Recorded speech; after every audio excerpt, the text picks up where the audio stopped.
this is GGB co-host Puppers, and today we're gonna be getting into these Friday games. It's gonna be awesome. I had actually a really good night last night. Now, I wasn't nailing every spread exactly, but I got all but I think one game right, which is pretty impressive. The Tulsa UC Davis game eluded me. I did not get that one correct, but every other game I got almost exactly correct. I got my favorite one, the Minnesota-Ohio State game. I nailed the spread. So I got the game right and I nailed the spread. So I feel pretty impressed, I gotta say, with what I was able to accomplish last night. But let's get into the game today. 5 o'clock, we got number 10. 10 in the country. You have 10 UNC traveling to Virginia Tech on ESPN. This is going to be a really good game. I legitimately believe this is going to be one of the better games of the night. You got 8-4 UNC, who had a very good year last year, and you have 5-6 Virginia Tech. Now, their game, how did UNC go 8-4? I know that's what you're asking, even though you remember from last year, that's what you're asking. They had a 3-point loss to Florida State and Virginia, right? Their other two losses were blowout losses to Notre Dame and Texas A&M. But outside of those two losses, which were both very reasonable losses to have on your resume, Texas A&M was a very good team last year, and you had Notre Dame also a playoff team last year, I believe the number 4 seed. So again, you had the 4th and 5th best teams in the country is what you played, and you lost in blowout fashion to them. But again, they were some of the better teams. 3-point loss to Florida State is a little bit more respectable if you look back at how much they struggled in the first half, and they were able to almost pull out like a 24-point comeback or something like that in like a half. So, pretty impressive. The Virginia game, a little bit more unexcusable. It was just Virginia kind of outplayed them in that game. Look at Virginia Tech's side of things. They lost 5 out of 6 during a certain period. They did very poorly there. Their losses include an 11-point loss to UNC, so not a bad one there. 7-point loss to Wake Forest, not a good loss to have on your resume, but also a close game. 3-point loss to Liberty. Liberty was pretty solid last year. 1-point loss to Miami. That one was actually a closer game. I remember that game last year. I remember thinking that was going to be that was a closer game than I thought it was. They also had blowout losses to Clemson, which was reasonable, and Pitt, which was not reasonable. So I'm sure you're wondering who has dominated this series. And just overall, Virginia Tech has been better than UNC over the past few years. Since they've started playing, Virginia Tech is 24-12 against UNC. So Virginia Tech has dominated this recently. UNC obviously has a 1-game win streak since they won last year's game. But I remember the year before that, you had like the insane 6 or 7 overtime game where Virginia Tech and UNC were duking it out. This normally is a very, very good game, which is why the spread is only set at 5.5, despite UNC being a top 10 team and Virginia Tech being not a ranked team. So that's why it's like that. Plus, Virginia Tech they're supposed to be very good this year. You got Braxton Bachmeier coming back. You have a defense that should be top 25 with all of the 5-star recruits they have playing. Again, Virginia Tech, the Hokies should have a very formidable defense this year, and if they can get solid production out of your offense, the Virginia Tech Hokies could be a very underrated team this year. UNC, on the other hand, they have national championship hopes, right? Their goal is to make it to the national championship. It's not simply about doing okay and finishing at 8-4. That's what they did last year. The goal is to be great. It's to be the team that goes from the ACC. It's not Clemson. The goal is to beat Clemson. So again, UNC and Virginia Tech have very different expectations of this year. But can Virginia Tech pull out the shocker? I actually think they are. I think Virginia Tech, you're going to be traveling to Virginia Tech, so it's home field advantage for Virginia Tech. I think you're going to be in trouble if you're UNC. It can be Virginia Tech to not only cover, but win this game in an upset. So then we go to 6 o'clock. We got St. Francis, Pennsylvania, traveling to Eastern Michigan Eagles, which this is not the best game. It's on ESPN3 if you want to watch it, by the way. By the way, all my times are in Central Time. I don't know if I make that clear. But St. Francis PA did not play last year. But in 2019, they went 6-6. Decent record, but still an FCS team. So, that's not very good. Eastern Michigan, on the other hand, playing in the MAC, went 2-4. So they lost their first 4, but I remember this. They turned it around at the end. They won their last 2 games against Western Michigan and Northern Illinois. Kind of had a come around. And then also for Eastern Michigan, a bright side to last year despite it being abysmal, 3 of their first 4 losses, their only 4 losses, they were all one-possession losses. So, again, there's obvious room where, like, there is a universe where instead of going 2-4, Eastern Michigan could have gone 5-1. I mean, that's a universe that could have happened. It's just a lot of games did not go the way, didn't bounce the right way for Eastern Michigan, which resulted in their one-possession losses. But again, that shows that you're holding it close regardless. So Eastern Michigan, I think, is actually on a trajectory up. They're getting better. They lost close games. Well, the bright side when you lose a close game is you were in a close game, right? You held it close with your opponent. I'd much rather lose in a close game than a blowout game. Because in a close game, you're showing that you can actually play. In a blowout game, you're just getting crushed, right? So Eastern Michigan actually showed some improvement last year. They looked somewhat decent. Obviously, I'm going to take Eastern Michigan here. When I was trying to look at it, the points were not out yet, which was really annoying to me. I really wanted to see the points. But regardless of the points, I'm going to take Eastern Michigan. I'm going to believe in the Eagles and the points. And then at 6 o'clock, we got the Old Dominion Monarchs traveling to the Wake Forest Demon Deacons on the ACC network, right? So in 2019, Old Dominion went 1-11. And just to recap, since we haven't seen Old Dominion in a while, 2019 they went 1-11, right? They fired their head coach. They hired the Penn State offensive coordinator, a guy by the name of Ricky Ronning. It was a surprise to many people because he honestly did not have that great of an offense at Penn State. So Ricky Ronning was suspecting to have a turnaround at Old Dominion, at least be better the next year in 2020. In 2020, Old Dominion season was canceled. So despite Ricky Ronning being hired in early 2020-ish, end of 2019, he has not, his team has not seen the field. So it's been over a year since he was hired. They have had no results. So this is going to be a lot of pressure on Ricky Ronning to actually perform his first year as a head coach.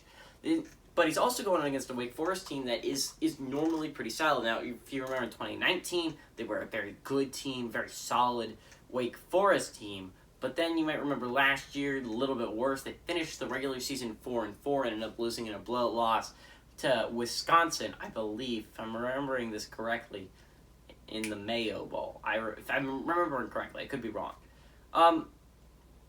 So the Nova losses from last year, they went 4-5, right? Obviously, they had that blowout loss to Wisconsin. I remember mentioning that to you guys. But their close losses, they had a 3-point loss to NC State. NC State's a good team. I mean, you held it close with NC State. And they had a 6-point loss to UNC. So again, like I understand, on the bright side, if you're a Wake Forest team, this could have been a 6-3 team last year. And I feel like you have a much different opinion of Wake Forest if they go 6-3 instead of 4-5, right? So, I mean, I don't know how to explain this. Wake Forest, I think, is pretty solid this year. I think it could have a possibility of being a really good team. Now, but I do believe in Old Dominion's head coach. I do think Ricky Ronning can turn that program around. I mean, Old Dominion wasn't bad. When I started watching football, Western Kentucky and Old Dominion were the top of the Conference USA, right? Old Dominion obviously has gone downhill since then. The 1-11 record has indicated that. Now, Old Dominion has never played Wake Forest, so this is actually kind of one of those interesting matchups where they've never played before, so whoever wins this game will have a winning record against the other. Obviously, I think Wake Forest is going to win this game. I feel like if you don't take the team that's favored by 31.5 points, you're an idiot. But I'm going to give Old Dominion, I'm going to say they cover the spread. I think this is going to be a closer game. I'm going to go with a 20-point game. Now, again, that's not a close game, but I do think Old Dominion's able to put up some points. Ricky Ronnie's a smart offensive guy, despite not being able to do that much at Penn State. I do believe Ricky Ronnie's going to be a good head coach at the Old Dominion. So, give me Old Dominion to cover, but Wake Forest to win it outright. 6 o'clock. So remember Central again. But we have Duke, the Duke Blue Devils, traveling to Charlotte 49ers. This is on the CBS Sports Network, by the way. So we have two teams. Both of them did not do very well last year. And it's supposed to actually be a very close game. Duke is favored by 6.5 points in this matchup, right? So Duke went 2-9 last year, right? The only close game they really had was their 7-point loss to Virginia Tech. every other loss you really look at, it was a bad loss. It was not a close game. They got shut out against Miami, which if you're shut out in college football today, that is really bad. You will look at USF last night. No one's looking at them in a favorable light, and they shouldn't be. You get shut out, I kind of lose respect for you, because you should be able to put up something, right? You look at Charlotte, on the other hand. They went 2-4, so not a great season by them. Their only close loss ended up being a 4-point loss to Florida Atlantic, right? So again, this is a team. Both teams did not do very well last year, so this could be a toss-up game for me normally. But you go back to last year. Remember, these two teams both did not do very well last year. Duke only won 2 games. One of those 2 games they won was a 53-19 drubbing of Charlotte last year. So one of the only 2 games they won. They've won 2 out of 11 games, right? Of those 2 they won, half of their wins came against Charlotte. And it wasn't even a close loss. It was a blowout loss for Charlotte. So not good there for the 49ers. Again, that was the only matchup between Charlotte and Duke ever. So this is going to be the second matchup. And Duke won last one, and so they're 1-0, right? Duke is 1-0 against Charlotte. Give me Duke again. I honestly, I don't think the Duke Blue Devils are going to be that good this year. I legitimately believe they're going to be quite sucky. But the fact is, they were really sucky last year. They could be a little bit worse, but I don't see them being much worse, right? They beat Charlotte last year. Charlotte did not improve in a lot of categories. I expect a similar thing tonight. Give me Duke to win and cover. And at 7 o'clock Central, we got South Dakota Coyotes traveling to the Kansas Jayhawks on ESPN+. This is quite interesting. Kansas, obviously, last year, they went 0 of 9. They were completely defeated. They did not win a single game last year. They friggin' sucked. So that's why they hired... dang it. I don't remember the guy's full name, but I do remember it was the Buffalo head coach last year. Leo something? I'm sorry. Kansas fans out there. They hired him. He's a pretty solid head coach, but I expected this to be a little bit quick of a turnaround. So normally I would pick the team that's playing them. We'll get back to Kansas records, but South Dakota, the Coyotes, the Yotes, they went 1-3 last year, so not good either. They had a 7-point win against Illinois State, so that was their only win, and they had a 3-point loss against Missouri State. Those are their one-possession games, so they went 1-1 in one-possession games, right? Kansas, on the other hand, only had 1 close game last year. There was a 3-point loss to Texas Tech, but to be fair to Kansas, they played 5 teams that were ranked at one point, and they played 4 teams that were ranked at the time of playing, and their only other game that was against a ranked opponent was Coastal Carolina Week 1. We all know how good Coastal Carolina turned out to be. So, I mean, really there were only 4 winnable games on Kansas's record, and one of them was a one-possession game. So, I mean, it wasn't horrible. It was a really bad season, I guess, Kansas, and it was, a horrible season, but if you look at it in that respect, it's not a horrible outcome is going 0-9. It wasn't unforeseeable, that's for sure. Now, Kansas is favored by 11.5 points this game. And it's just should they be? I understand this is an FCS team that went 1-3. It's not good. Did not have a good year last year. So South Dakota is not a FCS team that's normally top tier. So I don't expect this to be a very good Coyote team. But the Jayhawks were really bad last year. But I think this is actually going to be a relatively close game. Give me Kansas, but give me South Dakota with the points. I think the South Dakota is going to be able to cover this game. Then we got, at 8 o'clock Central, Colorado, the Bears, traveling to Colorado Buffaloes. And this is mainly just to talk, I just really want to talk about Colorado for a second. We'll go over here to North Colorado real quick. In 2019, they did not play. In 2020, they went 2-10, and both of their wins were one possessions. So North Colorado did not do well that year. They were really bad. Again, this is another game that did not give me a spread, and that's really annoying to me that I didn't get a spread for this game. But, what you going to do? But what I really wanted to talk about is Colorado. Now, Colorado, if you did not know, they went 4-2 last year. But this was one of the teams. If you go back and watch my underrated college football teams, this was a team I picked. This is a team in the South that I thought was extremely underrated. Everyone's talking about USC and even Arizona State and Utah. A lot of people aren't talking about Colorado, and I don't think that's okay. Remember, Colorado started out 4-0 last year. 4-0. That included a 6-point win against UCLA and a 3-point win against Stanford, right? So their last 2 games, they ended up losing to Utah in their season finale in the Pac-12, and then they ended up losing to Texas in the Alamo Bowl. But remember, this was a team in December was in the playoff conversation. Now, there's like a degree of you are in the playoff conversation. Like there's Clemson degree in the playoff conversation, and there was like Coastal Carolina degree in the playoff section. I put like I think Colorado is more in the Coastal Carolina region. But still, like Colorado was in the playoff conversation in December. Like that's an achievement, especially for our first year head coach, right? Carl Doran. This is a guy that's bounced around the NFL and college. He is like I listed his last 2 jobs in 2014. He was the offensive coordinator / quarterback coach of Vanderbilt. Then he went to New York, and he was from 2015 to 2018 the Jets wide receiver coach. And in 2019, he was the assistant head coach / wide receiver coach of the Miami Dolphins, right? So this is a guy that has never had like an offensive coordinator or defensive coordinator gig where he just destroyed it. Or he was a wide receiver coach for Alabama or something like that, right? No, this is a guy that was just bouncing around everywhere, and the Colorado was just like, damn it, Mel Tucker left. We got to get someone, right? And then they just got Carl Doran, like, you'll be our head coach, right? And then he absolutely crushed it with the Buffaloes. He absolutely destroyed it. I'm actually really excited to see the Buffaloes this year. I haven't said that in a while. Colorado has not inspired me to want to watch them in a long time, and this has inspired me to want to watch those Buffaloes. Obviously, give me Colorado and the points here. North Colorado is not even close to good enough to beat Doral in this team that I think is going to be really good this year. So give me the Buffs. And then at 8 o'clock, we got Michigan State traveling to Northwestern on ESPN. So this is the second game that I think if you're gonna watch a game tonight, obviously I'd be watching. I really want to watch the Virginia Tech UNC game because I think it is a very good game.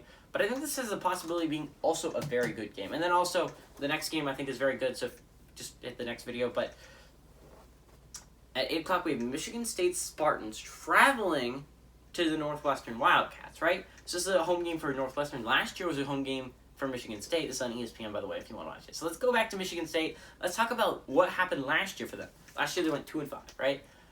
So not good, right? That was the opposite of good. That was a bad year for Michigan State. But on the other hand, they did end up beat Michigan that year. They beat Michigan by 3 points. So they're a rival. And they were also be able to beat a Northwestern team that was in the playoff discussion by 9 points, right? This was a Northwestern team that was undefeated heading into Michigan State, and Michigan State was able to pull off the upset, right? But then you look at their losses. They lost 5 games, right? Their closest loss was an 11-point loss to Rutgers. Ouch. Absolutely ouch. You lose to Greg Schiano week 1 on a Rutgers team that's just like starting to get a new head coach. Ouch. Yeah, I understand you're getting a new head coach too, but this is Michigan State, right? You should have more talent than Rutgers. So, it was disappointing. At least to me, I think it was a disappointing outing for Michigan State. I thought it was a disappointing season overall outside of those 2 wins because, honestly, you look at that season, you're like, ugh. But then you look at the 2 wins, you're like, you were able to beat your rival. That's a pretty solid night. And then you're able to beat a playoff team that was in the playoff discussion and really kind of knocked him out of it. So that's pretty impressive. I thought that was a very good night for Michigan State. So there's that, right? And then you look at Northwestern. They went 6-2 last year, right? They were able to dominate the one-possession games. And one-possession games, they were 3-0. They had a 1-point win against Iowa. They had a 1-point win against, an 8-point win against Nebraska, and a 7-point win over Purdue, right? So this is. Now I remember the Purdue game. I think Purdue was really jipped out of the chance to tie it and send to overtime. But Northwestern was very good last year in one-possession games. They were very good at. running the clock. They were just very good at everything. And that's coaching. Pat Fitzgerald is such a good head coach that I expect him to win one-possession games. I do. Now, to be fair, the Michigan State game was a 9-point loss, but if we're thinking about it, really it was a 3-point loss, right? Michigan State went up by 3. Northwestern was just trying something desperation to get it down the field. He threw a pick or fumbled it or something. Michigan State took it into the end zone, right?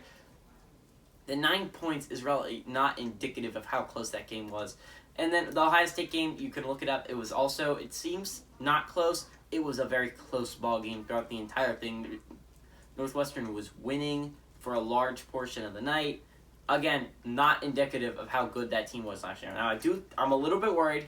I'm a little bit worried about the quarterback situation. I mean, the fact is Peyton Ramsey was a large part of your offense last year. You had Bowser, who had a great night for my Knights, by the way, last night. Earned me $50. Thank you, Bowser. But talking about it, you lost him. I'm a little bit worried about the Wildcats this year, which is why I'm going to go with the upset. Give me Michigan State to upset the Northwestern Wildcats.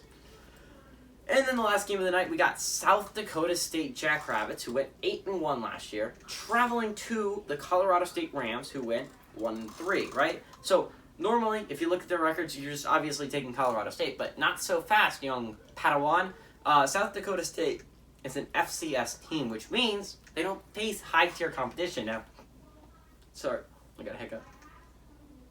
Now, does Colorado State face high-content competition? In my opinion, probably not. You probably face Boise State once a year. That's about it. Adelaide has some itchy paws. I'm sorry for that. But Colorado State is a team that doesn't face high-tier competition, so going 1-3 is also not ideal either. So you look at South Dakota State last year; they went 8-1, right? The Jackrabbits, they had 11. Their only loss was an 11-point loss to North Dakota. They had 3 playoff wins last year, so they had a good playoff run. I don't know what happened because I'm looking at it. I'm pretty positive South Dakota State did not win the national championship last year, but they don't have a loss in the playoffs. So I was very confused. They must have had to forfeit a game or something like that because of COVID reasons. But then you go to Colorado State, again, they went 1-3. Their only win was against Wyoming, who had a really bad year last year. So this is another game where if you want to watch a really close game that is not on a network you shouldn't have, like ESPN Plus or CBS Sports Network or ACC Network, like some network where you're gonna have to pay extra for. FS1's one that I believe most people have.